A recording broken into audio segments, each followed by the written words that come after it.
긴금돈의 썰튀는 라디오 긴금돈입니다. 오늘의 사연 시작하겠습니다. 안녕하세요. 저는 40살의 여자입니다. 이렇게 사연을 쓰기까지 많은 고민이 있었지만 용기 내서 제 가족 이야기를 들려드리고 싶어요. 긴 이야기지만 천천히 들어주시고 작은 응원 부탁드릴게요. 저에게는 법 없이도 살 수 있는 아버지가 계십니다. 아버지의 삶은 그야말로 영화 같다고 밖에 할 수 없어요. 찢어지게 가난한 부모 밑에 태어나 그마저도 제대로 누리지 못하고 10살이 되던 해에 먼 친척에게 양자로 가게 되었거든요. 아버지의 아저씨뻘인 양아버지는 어릴 때 개울물로 뛰어들다 사고를 당해 사지마비가 되었어요. 집안 어른들은 전국에 유명하다는 한의원은 다 돌아다녔지만 고칠 수 없었고 그 후론 쭉 누워서 청춘을 보내게 된 겁니다. 그러다 어른들 딴에 젊은 놈이 남자 구실도 못하고 누워있는 게 안쓰러워 살이라도 한번 쓰다듬어 보라고 여자를 들였다고 해요. 어차피 자신들이 죽고 나서도 아들을 돌봐줄 사람이 필요했으니 겸사겸사였죠. 그나마 그 집안이 돈은 꽤 지고 있던지라 수소문 끝에 이웃마을 주정뱅이 딸을 데려올 수 있었어요. 그런데 결혼하고 이듬해가 되더니 여자의 배가 점점 불러오기 시작했습니다. 동네 사람들은 딴 남자애를 배웠다고 여자를 손가락질했지만 오히려 집안 사람들은 젊은 여자가 구실 못하는 남자한테 시집와서 오죽하면 서방질을 했겠냐고 편을 들어주기까지 했어요. 얼마 뒤 그 집 며느리는 아들과 딸 쌍둥이를 낳았습니다. 그런데 며느리는 아이들을 낳고 3, 7일도 되기 전 시름시름 앓기 시작하더니 이듬해 숨을 거두고 말았어요. 집안 어른들은 며느리가 앓기 시작했을 때부터 아들을 돌봐줄 사람을 구하기 시작했어요. 하지만 그 동네 인근에선 며느리가 괜히 앓는 게 아니라는 소문이 돌며 마땅한 사람을 찾을 수 없었습니다. 결국 다른 지역에 사는 친척들까지 나서서 사람을 구하기 시작했어요. 처음엔 10몇 살 먹은 여자아이를 데려다 집안일도 같이 시키려 했는데 그게 여의치 않자 친척 중 한 명이 나서서 저희 아버지를 양자로 주선하였어요. 좁아터진 집구석에서 다 같이 손가락 빨고 앉은 것보단 애도 그 집 가서 잘 먹고 남은 사람도 입 하나 줄이는 게 낫지 않겠어? 그 집 어른들 인품이 좋아서 나중에 영찬이 크면 한몫 챙겨 주실 거야. 아버지는 가기 싫다고 울며 불며 생떼를 썼지만 어른들의 결정을 바꿀 수는 없었어요. 영찬아, 거기 가면 배고플 일은 없을 거다. 그러니 그만 울고 얼른 가거라. 그렇게 아버지는 밥 굶지 않는다는 소리에 남의 집 양자로 가게 된 거예요. 말이 양자지 사지마비인 그 집 아저씨 똥수발을 들러 간 거죠.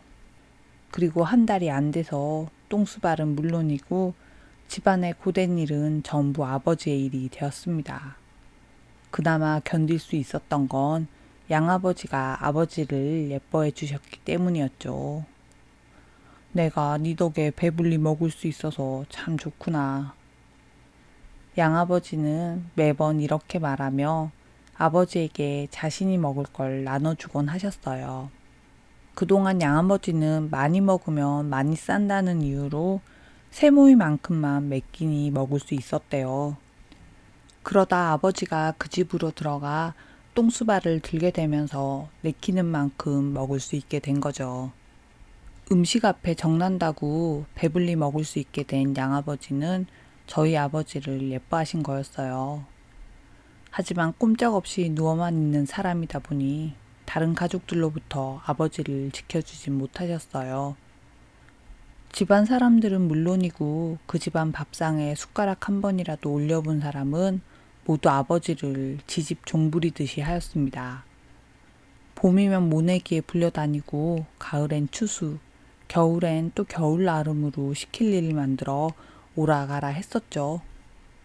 아버지에게 밥 굶지 말라고 양자주선을 해준 친척 어른까지 합세해 아버지를 괴롭혔습니다.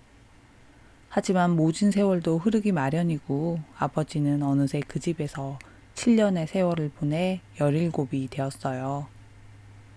그때쯤엔 집안 어른들도 오랜 시간 묵묵히 지낸 아버지에게 딱히 싫은 소리를 하진 않았어요. 하지만 새로운 복병이 자라나고 있었죠. 그 집 며느리가 낳아놓고 죽은 쌍둥이 남매 말입니다. 집안 사람들은 남매를 제 핏줄 마냥 애지중지 키웠어요. 그래서일까요? 8살이 된 남매는 버릇이라고는 없었습니다. 10살이나 많은 제 아버지에게 오빠나 형이라는 호칭 대신 야, 너 이렇게 부르는 것은 물론이고 말을 더듬는 아버지를 말더듬이라고 놀려댔어요. 자라면서 철이 들 거란 생각에 아버지는 매번 그냥 넘어가셨지만 혼내는 사람 하나 없으니 남매는 철이 들기는커녕 점점 못돼지기만 했어요. 그러다 하루는 둘이 다퉜는지 여자애가 울고 있는 걸 아버지가 보게 되었습니다. 웬만해선 우는 애가 아니었기에 아버지는 놀라서 무슨 일인지 물었고요.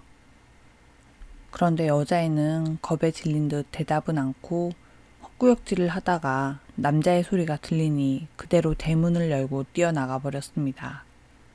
아버지는 별일이 다 있다 생각하고는 하시던 일을 다시 시작했어요.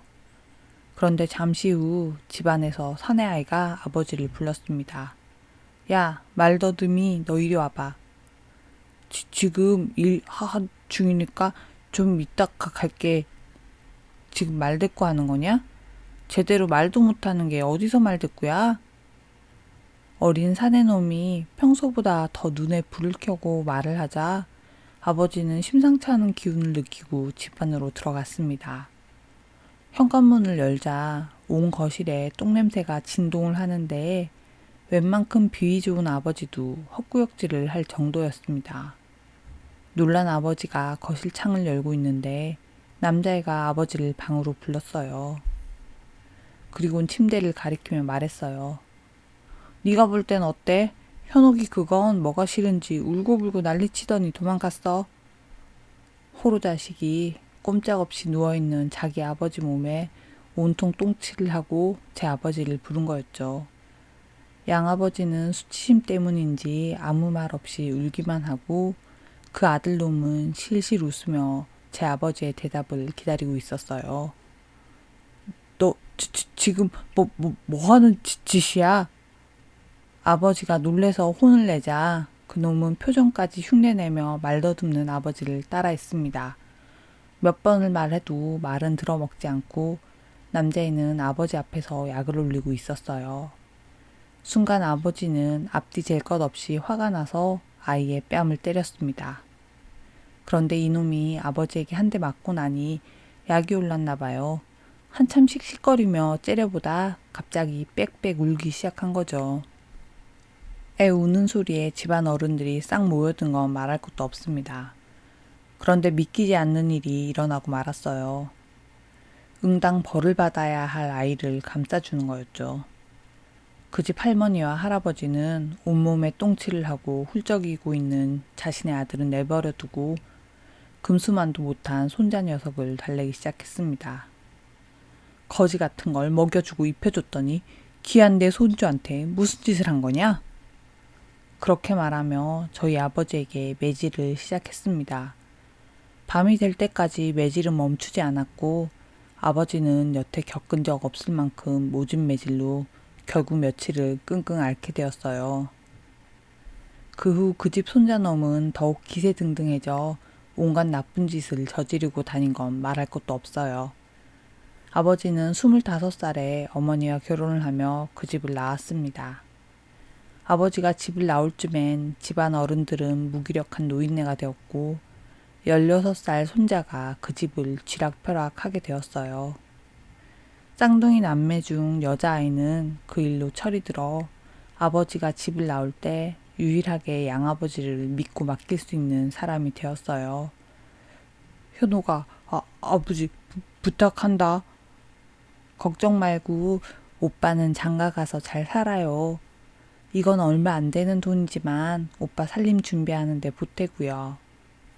고모는 15년을 머슴처럼 살다가 빈손으로 나가는 저희 아버지에게 삼짓돈을 건넸습니다. 아버지는 괜찮다고 거절했지만 고모의 끈질긴 권유로 돈을 받아 신혼살림에 보태셨어요. 엄마는 아버지보다 2살 어렸지만 세상 물정엔 더 밝으신 분이셨습니다. 그때까지 글을 모르던 아버지에게 읽는 법과 쓰는 법을 알려주신 것도 엄마고, 또 아버지가 평생 놀림받던 말더듬는 버릇도 엄마를 만난 후 싹 사라졌습니다. 두 분은 없는 살림이었지만 아껴가며 성실히 살았어요. 둘 다 기댈 곳이라곤 없어서였는지 서로에 대한 애정도 각별하셨고요. 제가 기억하기로 두 분이 싸우는 경우는 거의 없었어요. 웬만한 일은 서로 양보하면서 맞춰가셨거든요. 하지만 그런 부모님도 싸울 때가 있었습니다. 그건 바로 때마다 아버지께서 양자로 자란 집에 찾아갔기 때문이에요. 엄마도 한 동네에 살았기 때문에 그 집에 대해서 잘 알고 있었고, 쌍둥이 남매 중 사내놈의 행실이 얼마나 나쁜지 알았기에 가까이 지내고 싶어 하지 않았어요. 찬주 아버지, 똥밭에 구르면 똥냄새 배는 거고 뱀이랑 어울리면 물리는 게 당연한 건데 왜 그렇게 그 집안이랑 인연을 못 끊는 거예요? 그러면 아버지는 한숨을 푹 쉬면서 말씀하셨습니다. 아버지 살아계실 때까지는 어쩔 수 없어. 현옥이가 잘 돌본다고 약속은 했지만 아직 어린애 아니야. 그리고 현진이도 마음 잡았는지 대학도 가고 열심히 살고 있어. 사람은 바뀌기 나름이니 너무 걱정하지 마. 이렇게 말한 후 아버지가 집을 나서면 엄마는 아버지가 돌아오실 때까지 불안해하고 계셨어요. 그러다 제가 10살이 되던 해 결국 일은 터지고 말았습니다. 그날은 아버지가 저녁 근무라 제가 학교를 마치고 집에 오니 주무시고 계셨습니다. 하지만 제가 오니 아버지는 일어나 앉으셨어요. 우리 찬주 학교 갔다 왔어? 친구들이랑 재밌게 놀았고? 저는 아버지에게 그날 있었던 일들을 조잘조잘 얘기했습니다. 그 사이 엄마가 점심을 차려와 저희 가족은 단란하게 밥을 먹기 시작했어요. 그런데 잠시 뒤 누군가 저희 집 문을 두드렸습니다. 김영찬 씨? 땡땡 경찰서에서 나왔는데요. 잠시 동행 좀 부탁드립니다. 형사라고 신분을 밝힌 아저씨 2명이 아버지를 찾아왔습니다. 아버지는 별일 아닐 거라며 엄마가 저를 안심시켰지만 그날 밤이 새도록 돌아오지 않았어요. 그리고 알게 된 사건의 전말은 믿을 수 없을 만큼 끔찍한 일이었습니다. 아버지가 양자로 지내던 마을에 부녀자를 상대로 강도살인 사건이 일어났는데 누군가 아버지를 그 사건의 범인으로 지목하였다는 거예요. 사건이 일어났던 날 아버지가 그 집에 들른 것은 맞지만 아주 잠깐 부탁받은 물건을 가져다 줬을 뿐이고 바로 집으로 돌아왔거든요. 하지만 그 당시는 CCTV나 블랙박스처럼 행적이 남을 수 있는 증거가 부족했고 결국 아버지는 몇몇 사람의 증언을 토대로 최종 유죄가 확정되어 20년형을 선고받게 되었습니다. 그 후 엄마는 아버지의 옥바라지를 하며 무죄를 입증할 여러 자료들을 모았습니다. 그 과정에서 엄마가 알게 된 진실은 말 그대로 경악스러웠어요. 아버지가 양자로 있던 집의 쌍둥이 남매 중 아들놈이 유력한 범인이고 그 죄를 아버지에게 덮어씌우기 위해 거짓 증인을 만들어낸 것이었죠.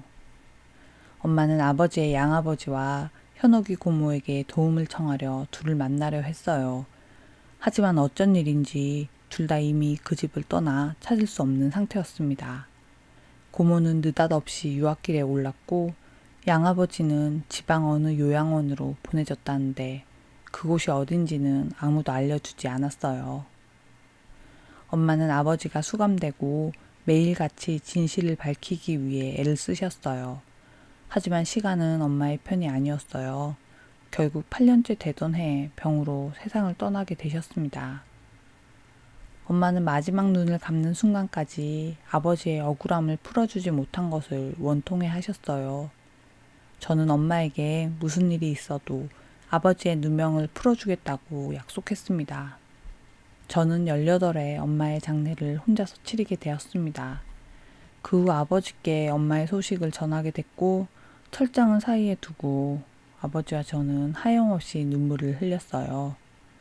저는 엄마가 하시던 일들을 제가 뒤이어 하겠다고 아버지께 다짐하였습니다. 하지만 아버지는 아무 말씀 안 하시고 제 얼굴만 빤히 바라보셨어요.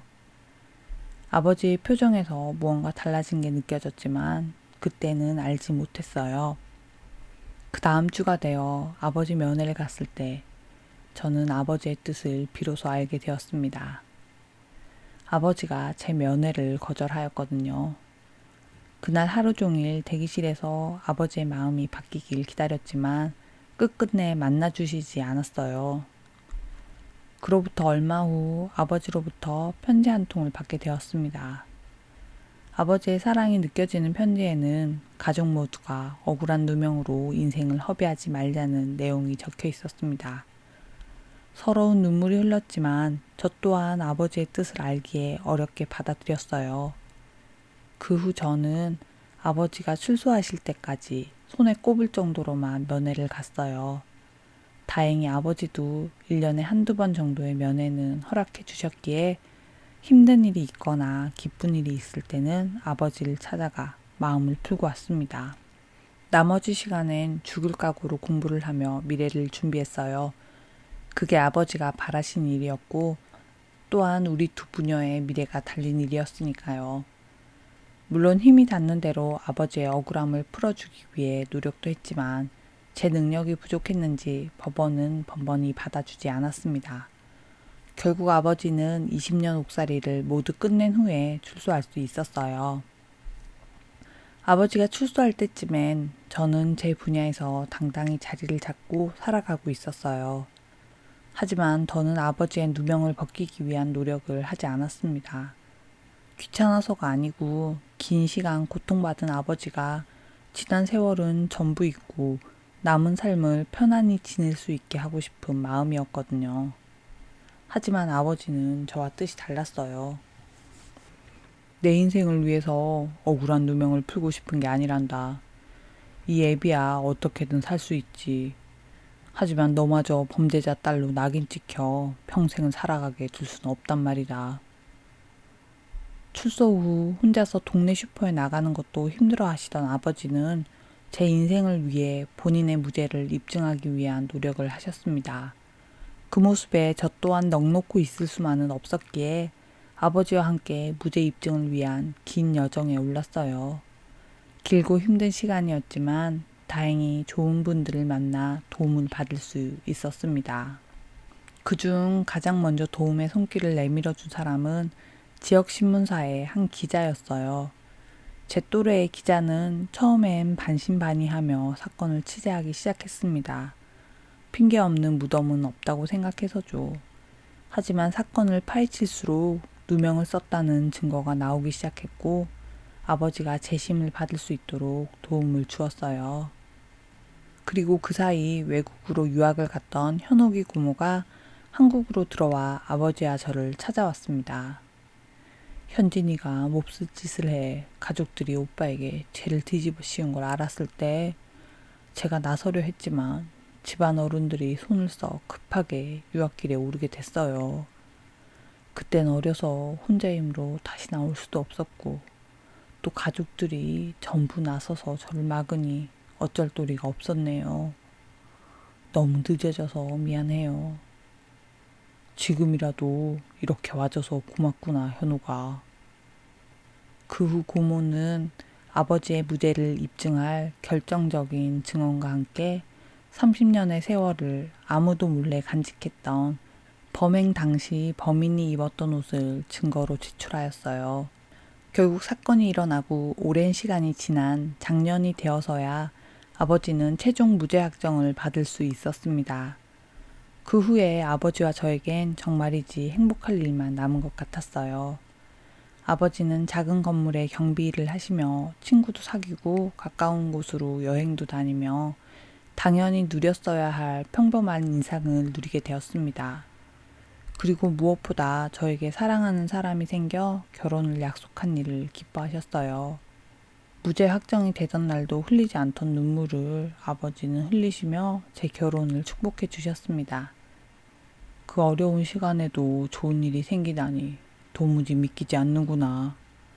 이 예비 때문에 누리지 못한 것들 결혼해서 전부 누리고 살거라.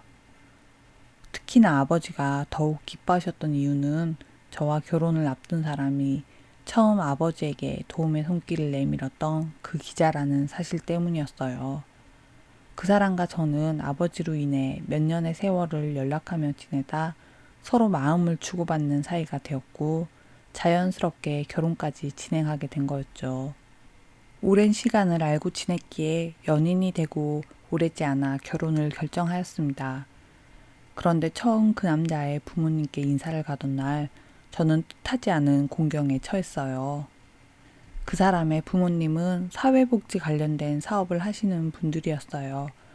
지역에서 평판이 좋은 회사였고 부모님께서도 사회적 약자에 대한 관심이 많아서 여러 가지 복지 사업을 하신다고 하셨습니다.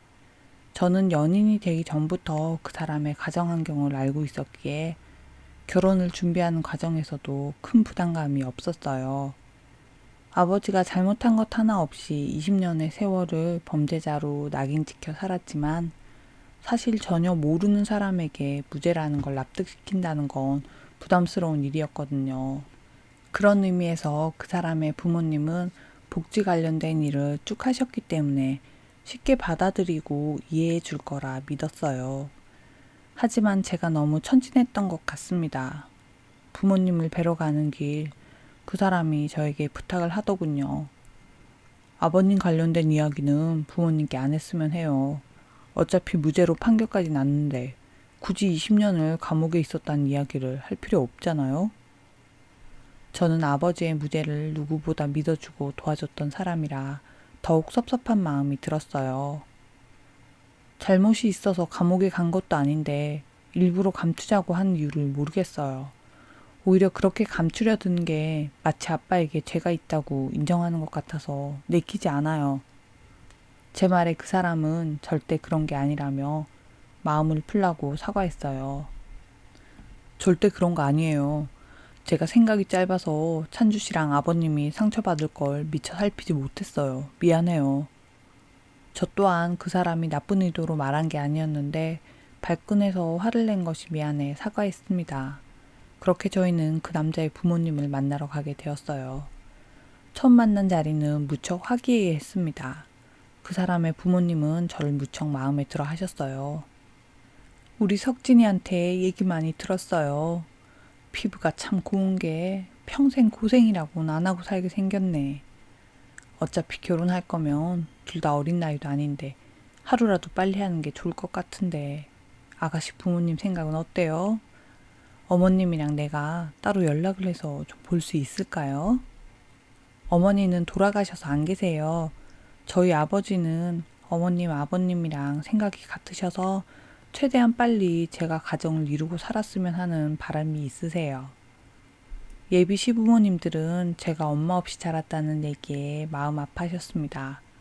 그거 외에는 딱히 제 부모님에 대해 묻지 않으셔서 아버지 일에 대해서는 말할 기회를 잡지 못했어요. 그 후 저희는 양가 어른들의 바람대로 최대한 빠르게 식을 올리기로 했고 상견례 날짜를 잡았습니다. 상견례 날이 되어 예약해 놓은 식당으로 가는 길에 아버지는 불안한 표정으로 물으셨어요. 만약에 이 예비의 과거를 묻는다면 뭐라고 대답해야 할까 고민이구나. 뭘 그런 걸 고민하세요. 아마 묻지도 않으시겠지만 혹시나 아기가 나온다고 해도 감출 건 없잖아요. 그건 우리 입장이고 아무리 무죄 판결을 받은 일이라고 해도 모르는 사람이 들으면 찝찝할 수 있잖니. 그쪽 부모님들 복지 관련된 사업도 하시고 또 저를 예뻐하셔서 신경 쓰시지 않을 것 같아요. 그러니까 아빠도 괜히 다 지난 일로 마음 쓰지 마세요. 하지만 제가 상상도 하지 못한 일이 일어나고 말았습니다. 아버지와 제가 식당에 도착하니 남자와 부모님은 도착해 계셨어요. 그런데 저와 함께 들어온 아버지를 보시더니 예비 시부모님 표정이 굳어졌습니다. 김 씨가 여긴 무슨 일이에요? 사장님, 사모님, 안녕하세요. 아버지 또한 얼굴이 하얗게 질려 인사를 하셨어요. 알고 보니 예비 시부모님은 아버지가 경비로 일하는 건물의 건물주였고 이미 아버지가 누명으로 20년형을 살다 나온 걸 알고 계셨어요. 찬주가 김씨 딸이라는 걸 알고 있었다면 이 자리는 애초부터 없었을 거예요. 둘이 연애 시작한 지 얼마 안 된다고 했지? 더 깊어지기 전에 결혼 얘기는 없었던 걸로 해라. 아무리 세상이 바뀌었다곤 해도 남들 눈은 무시 못하는 거다. 네 아버지 사업하는데 사돈이 범죄자라고 하면 누가 거래를 하겠니? 거기다 그냥 범죄도 아니고 그런 흉악한 범죄를 저질렀는데. 예비 시어머니 될 분은 아버지와 제가 자리에 앉기도 전에 저 말을 쏟아내셨습니다. 아버지와 저는 무척 당황해서 어쩔 줄 모르고 있었어요. 저는 순간 도움을 바라는 마음에 그 남자를 쳐다보았습니다. 그런데 제 눈길을 피하는 것이 아니겠어요. 평소에도 남자 집안이 가족 간의 정이 깊어 화목하고 또 그 남자는 부모의 뜻을 거스르지 않는 사람이라는 건 알고 있었어요. 하지만 이런 상황에 저를 위해 한마디도 하지 않는다는 건 솔직히 상처와 충격이 되었습니다. 예비 시어머니는 아버지에 대한 인신공격을 그칠 줄 모르고 계속했어요. 사람이 저렇게 뻔뻔하니 죄를 짓고도 부끄러운 줄 모르는 거야. 상식적으로 꼭 우리가 아니라도 어떻게 다른 집안에 자식을 시집보낼 생각을 할 수 있는 거예요. 아버지는 어쩔 줄 몰라 고개를 푹 숙이고 계셨는데 저는 더 이상 참을 수 없었어요. 입에서 나오는 대로 말을 하는 거 보니 그쪽 집안도 알만하네요. 저 이 결혼 안 해도 그만이에요. 하지만 저희 아빠에 대해서 말도 안 되는 소리 짓거리신 건 사과받고 가야겠어요. 배운 게 없으니 어른 앞에 눈을 똑바로 뜨고 대드는 거 봐라. 네 아버지가 잘못한 일이니 너한테 악감정이 있었던 건 아니다. 하지만 궁지에 몰리니 너도 네 애비랑 다를 게 하나 없구나. 역시 더러운 피는 속일 수가 없나 보구나. 저 말을 듣는데 피가 거꾸로 쏟는 느낌이었어요. 순간 진짜 본때를 보여주자는 마음이 들었고 살면서 단 한 번도 다른 사람에게 폭력을 휘두른 적 없던 제가 차려져 있는 상을 뒤엎어 버렸습니다. 그 자리에 있던 모두가 두 눈을 휘둥그레뜨며 아무 말 못하더군요. 그쪽 집안 피도 만만찮게 더러운 것 같은데 미리 알려줘서 고맙네요. 저는 저렇게 말한 후 아버지를 모시고 식당을 나왔습니다. 그 후 아버지는 해고통보를 받았어요. 더는 먹고 살 일이 걱정은 아니어서 수입이 끊기는 건 상관없었지만 아버지가 일을 다니며 친구도 많이 사귀었는데 그 부분에서 아쉬움이 남았습니다. 아빠, 문화원에 나가보는 건 어때요? 영어도 배워보고 싶다고 했잖아요. 저는 아버지가 또래의 친구들을 만날 수 있는 방법을 찾아주고 싶었습니다. 특히나 20년이나 사회와 단절된 생활로 아버지가 사람들 앞에서 주눅든다는 걸 알고 있었기 때문에 더욱더 좋은 친구들을 만들어주고 싶었어요. 다행히 아버지는 제가 걱정하는 마음을 알아채시곤 문화원에 영어 강좌를 등록하셨어요. 낯선 사람들과 공부를 한다는 게 아버지 입장에선 엄청 불편했을 텐데도 꾸준히 나가시며 친구도 만들고 즐겁게 생활하시는 것 같았습니다. 그렇게 상견례 날로부터 한 달 정도 시간이 흘러갔어요. 그 사이 그 남자에게선 아무런 연락이 없었습니다. 물론 저 또한 연락하지 않았어요. 하지만 10년 가까운 세월을 알고 지냈고 가장 힘든 시기에 도움을 준 사람이라 가끔 떠오르긴 했어요. 그래도 더는 인연이 될 수 없다는 걸 알았기에 일부러 떠올린 적은 없습니다. 그런데 하루는 모르는 번호로 전화가 와서 받아보니 그 사람이었어요. 제가 연락을 안 해서 몰랐지 상견례 이후 연락처를 바꿨나 보더라고요. 저는 그 사람에게 용건을 물었습니다. 찬주씨, 그땐 미안했어요. 저희 부모님도 너무 갑작스러운 상황이라 선을 넘은 것 같아요. 그동안 부모님이랑 우리 결혼에 대해서 쭉 얘기하며 설득했는데 다시 한번 만나줄 수 있어요? 그 사람의 조심스러운 사과에도 불구하고 제 마음은 열리지 않았습니다. 둘 사이의 다툼이었다면 한 번 더 기회를 주자고 생각했겠지만 그러기엔 서로에게 남긴 상처가 극복하기 힘들 거라 생각했어요. 석진 씨 마음은 고맙지만 당신 부모님이랑 제 사이는 가족이 되기엔 이미 늦은 것 같아요. 아빠 일로 여러 가지 도움 준 거 고마워요. 나중에 시간이 좀 지나면 그땐 편하게 얼굴 봐요. 저는 저렇게 말한 후 전화를 끊고 다시 연락 오는 일은 없을 거라 생각했어요. 그런데 제 생각과 달리 석지 씨는 날마다 저에게 연락하여 한 번만 만나달라고 떼를 쓰기 시작했습니다. 그때마다 저는 아이를 달래듯 석진 씨를 달랬어요. 처음에는 이 사람이 날 그만큼 사랑했나 생각도 했어요. 하지만 시간이 지날수록 그 사람의 말 속에는 저에 대한 감정보다는 다른 무언가가 더 있다는 느낌이 들었습니다. 얼마 후 그 사람의 어머니가 저에게 연락하며 진실은 밝혀졌어요. 나 석진이 엄만데 얼굴 한번 봤으면 한다. 언제가 좋겠니? 시간 안 날 것 같으니 할 말 있으면 전화로 얘기하세요. 내가 네 친구니? 얘기하라가 뭐니? 어른한테는 말씀하세요라고 하는 거다. 도대체 배운 게 없으니 말도 저렇게밖에 못하지. 긴 말 할 것 없고 우리 아들이랑 결혼해라. 네 아버지가 무슨 짓을 했든 법원에서 그걸 없던 일로 해준다고 하니 우리도 모른 척 살아보마. 대신 조건이 있다. 네 아버지랑 최대한 연락 않고 살도록 해라. 나중에 네가 딸이라도 낳으면 불안해서 어디 살겠니? 저 석진 씨랑 결혼할 마음 없어요. 그러니까 다시는 이런 일로 전화하지 마세요. 그 사람의 어머니는 제가 감사하다고 넙죽 엎드릴 거라 생각했는지 제 말에 아무 소리 못 하더군요.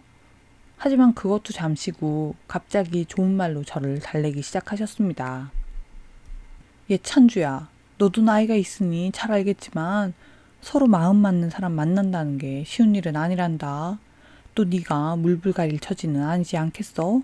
앞으로 누굴 만나도 네 아버지가 걸림돌이 될 거야. 그러니 우리 석진이가 좋다고 할 때 결혼하는 게 너한테도 좋은 거다. 내가 너보다 몇십 년을 더 살아서 해주는 말이야. 그런 조언은 아주머니 아드님한테 하세요. 저는 알아서 잘 살게요. 이제 정말 할 말 다 하셨죠?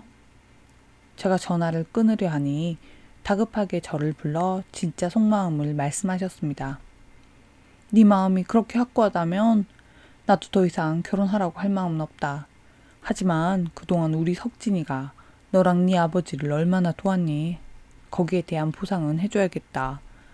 얘기 들어보니 나라에서 네 아버지 앞으로 보상이 나온다고 하던데 우리 아들 아니었으면 그게 어디 꿈이라도 꿀 수 있는 돈이니? 어차피 너의 부녀야 무죄 나온 것만으로도 감사하며 살 일이니 없는 돈이라 생각하고 석진이한테 은혜 갚아라. 결국 돈 때문에 연락하신 거네요. 그 돈이 어떤 돈인데 당신들 손아귀에 넘겨줘요. 그것만 알아둬라. 그 돈 안 내놓으면 후회하는 건 결국 너랑 네 애비밖에 없을 거다. 석진 씨 어머니는 그렇게 전화를 끊었습니다. 부하가 치미는 걸 겨우 참고 석진 씨에게 연락해 한 번만 더 이런 일로 전화할 경우엔 저도 참지 않겠다고 했어요. 엄마가 못할 소리 한 것도 아니고 당연히 보상금 받으면 저한테 어느 정도는 줘야 하는 거 아니에요? 어제까지만 해도 제게 결혼해달라고 애원하던 사람이었는데 사실은 그 모든 게 돈 때문이라는 걸 알게 되니 무척 씁쓸했습니다.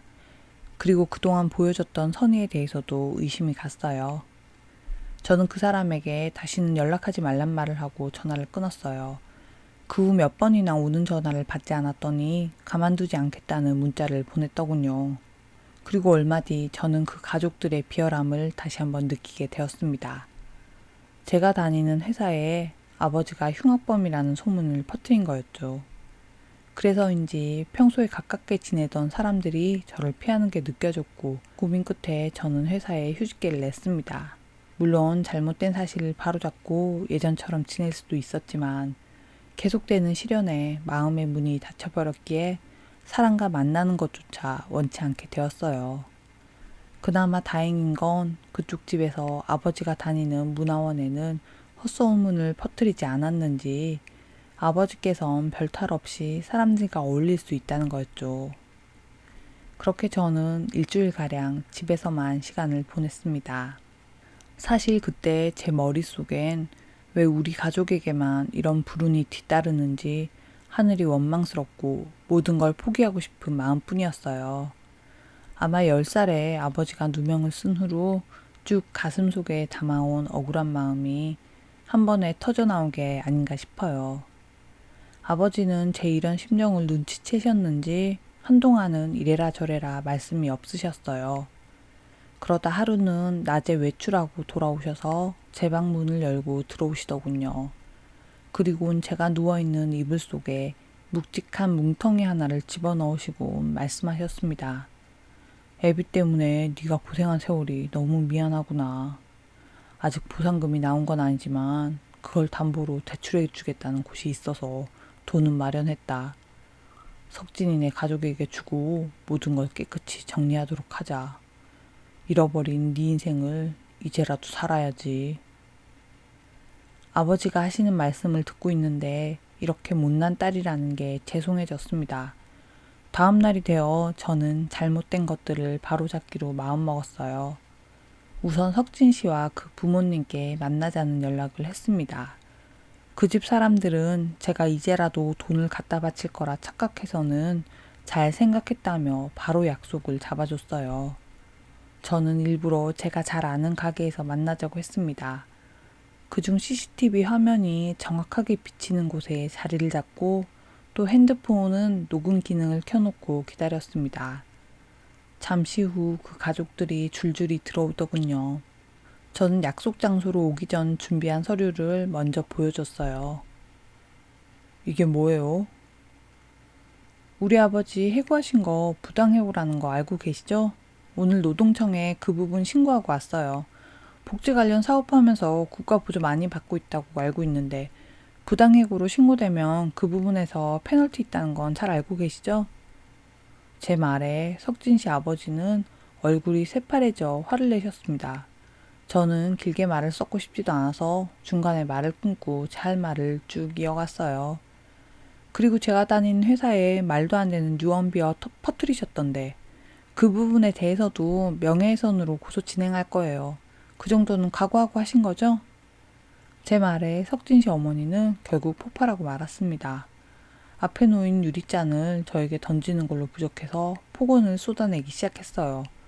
우리가 무슨 없는 말을 했다고 명예훼손이냐?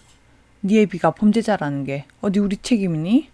국가에서 무슨 이유로 무죄라고 해줬는지 모르겠지만 그렇다고 제가 없어진다든 그리고 니까짓게 고소를 하든 뭘 하든 우리 집안이 흔들릴 것 같으냐? 어림없는 소리 하지도 마라. 그러니까 확실히 저희 회사에 말도 안 되는 소문 퍼뜨린 게 맞다는 거네요. 그래, 내가 했다. 니년이 주제도 모르고 날뛰니 세상이 어떤 곳인지 맛 좀 보라고 했다. 그래서 명예훼손으로 고소한다고? 나도 네가 과거 숨기고 우리 아들이랑 결혼하려고 했다고 사기 결혼으로 막 고소하마. 어디 누가 이긴지 끝까지 가보자. 그리고도 성에 차지 않았는지 제 머리채를 잡고 저를 때리기 시작했어요. 석진 씨와 그 아버지는 어머니를 말리는 신용은 했지만 그리 적극적으로 말리진 않았어요. 저는 일부러 손 하나 까딱하지 않고 당하고만 있었습니다.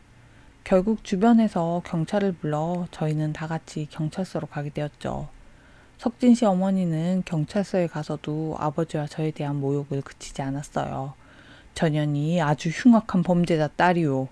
그런데 우리 아들한테 그 사실을 감쪽같이 숨기고 결혼하려고 접근했다 이 말이에요.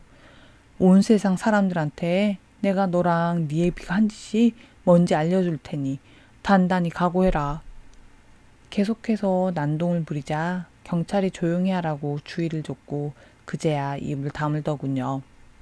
저는 그 자리에서 바로 명예훼손과 또 모욕죄 그리고 폭행에 대한 것도 전부 고소를 진행했어요. 그 후의 일을 좀 더 얘기하자면 그 가족들의 회사는 아버지를 해고한 일로 부당해고 소송에서 패소했을 뿐 아니라 지역사회에 그 사실이 알려지며 회사 경영 자체에 큰 타격을 입게 되었습니다. 또 제가 줄줄이 고소한 부분에서도 죗값을 치르게 되었어요. 그 가족들이 아버지와 제게 한 짓은 결국 법의 처벌을 받게 되었지만 그 일로 인한 마음의 상처는 어떤 방법으로도 치유가 되지 않네요. 이 사연을 들으신 분들에게 부탁하고 싶은 게 하나 있습니다. 타인을 바라볼 때 선입견으로 인한 색안경을 끼고 바라보지 말아주셨으면 해요. 꼭 그 속에 진실을 봐주셨으면 합니다. 긴 사연 들어주셔서 감사합니다. 구독, 좋아요, 알림 설정은 영상 제작에 큰 힘이 됩니다. 감사합니다.